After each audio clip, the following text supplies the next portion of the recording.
to the government for the war, so there was a certain degree of democracy already. But my general point is not that liberal democracy is intrinsically wrong.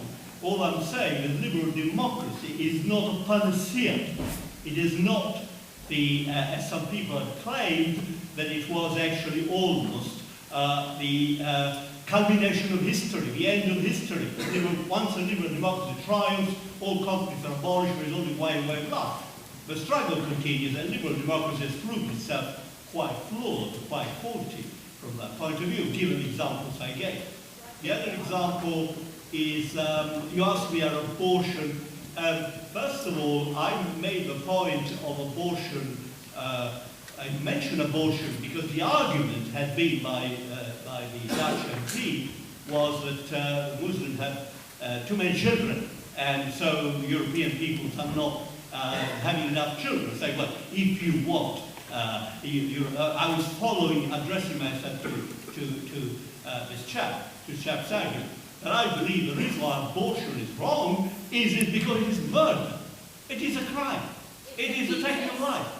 And that's a position which I stand upon. It is based on the Christian tradition. And even the Archbishop of Canterbury, when Algernon Liberal, when he was elected, said the sheer fact of women refrain, for example, from saying, doing certain things, smoking and so on during pregnancy, please recognize that the fetus has rights.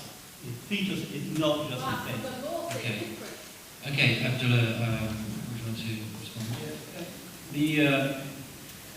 The lady asked if I had heard of Martin Luther and Reformed theology. And I say, yes, I have. But have you heard of what Martin Luther said regarding the German peasants who wanted to disagree with their government and were massacred by the German government? He agreed with it. He said that because in the Bible, Romans 13, that the people should be under the ruler, should obey the ruler, and because the rule is the wrath of God, by the way, in Romans 13. So Martin Luther said, anyone who rebels against the ruler deserves to be massacred. And so he supported that. I advise you to go and research that. John Calvin, also Reformed theologian.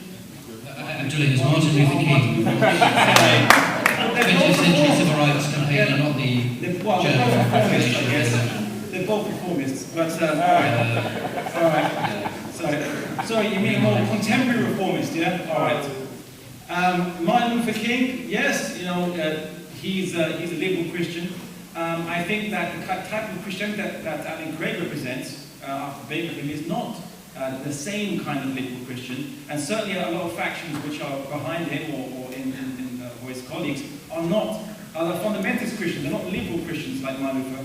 But the case is this: the Bible says what it says. I'm not condemning it or condoning it. I'm just merely saying the Bible says what it says. When it talks about the women verse I quoted, it said that women should learn signs of submission, the man is over women, and so on.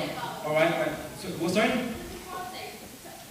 The Quran doesn't say that. The Quran doesn't say that a man is superior to a woman. Not a single verse. Not a single verse. Not a single verse. Abdullah, we're now going to move on. I respect what you're saying, but I'm now going to move on because that's not the topic. That's fine. We can all be like that. I've invited Joel Titus, the English Defence League, as arranged, to make a short statement or speech. So you have the floor, sir. You can stand up if you want.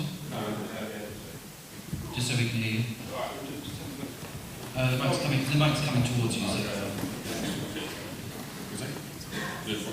Right, literally from, I think it was about July, we literally started this movement we started this movement against Islamic extremists. We got told that we would be gone by literally the close season of the football, we would be gone because we were hooligans. We're still here today now. We've grown from 40 supporters to 10,000 supporters. We had 2,000 supporters, Muslim, Hindu, Sikhs, Jewish, women, all the elderly from last Saturday. Literally what I'm saying now as a statement is that we're still here. And we're not the same that we've been put down as skinhead, racists, white, supremacists, and stuff like this. We're multicultural. We want to stand together against Islamic extremists. And that's that, basically.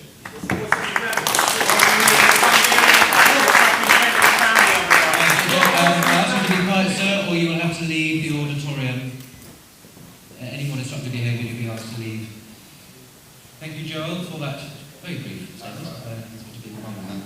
That's fine. Sorry, can I have the gentleman with the red scarf? Yes, would you like to? Who are you addressing this comment? I'd like to address all the people on the panel. I'd like to ask what conclusions do they think the British people should draw from Muhammad's treatment of the Jewish tribe of Khaybar and his career of pillage and slaughter against non-Muslims in Arabia. Right, I'm going to exercise my right to move on. That's not a question that's relevant to the What do the British people think about Muhammad's career of pillage and slaughter? I'll be delighted to talk to you afterwards, sir, but this is a debate about the Islamification of Britain, myth or reality. So the gentleman there, yes, you're looking at me, you can stand up, wait for the mic to come to you and ask your question or make your comment. Thank you. No, it's him. Yes, go with the hand up. Sorry, it's difficult to... Good evening, ladies and gentlemen. Assalamu alaikum wa rahmatullah. You know, the problem I'm getting from this here audience is there's too much of a cultural, how should I put it, dogma, and that people are more concerned about this is what I like, this is what I desire.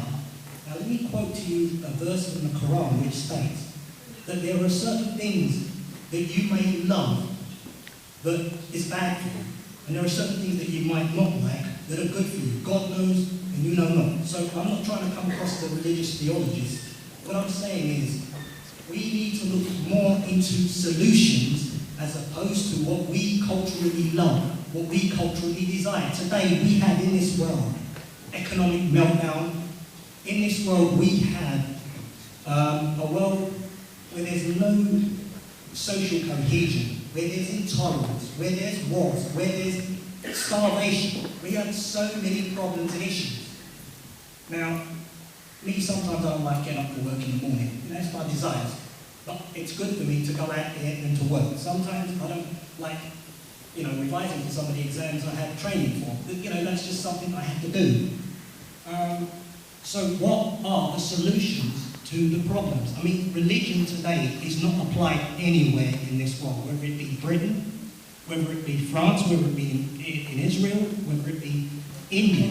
So the point is... I'm going to draw that to a close now, sir. Thank you for your comment.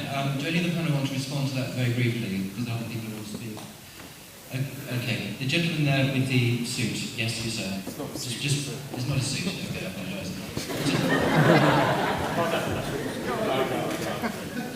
Hi there.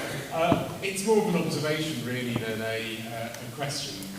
But I was thinking about what the father said about Britishness, and I've come to the conclusion, listening to the debate, that there are probably three key aspects of Englishness or Britishness. The first one is that we are an eccentric bunch, and we love eccentrics. And good heavens, we've got a very, very British panel here today. My second thought was that one of the other great things about Britishness is that we invented Anglicanism for the purpose of preventing people from boring on about God. And it is one of the great things in Britain that it is generally considered to be bad manners to be a little bit too fervent about your faith and a little bit too difficult about it in public. And I think that is a very, very strong and valuable British characteristic. The third thing about Britishness, and this perhaps comes on to the question or the key issue, we hate sectarianism. We like to feel that we're all in it together. We like to feel as if there are not things dividing us and preventing us from standing together as human beings and as a nation. And it is, I think, a great shame that we are now living in a period where religious politics is becoming, if not so much acceptable, certainly more commonplace. I mean, Alan, for example, is a liberal Christian, but I think it's a great shame that his liberalism is expressed in terms of Christianity, which is, you know, it excludes people who are not Christian but who do agree with many of the things he says.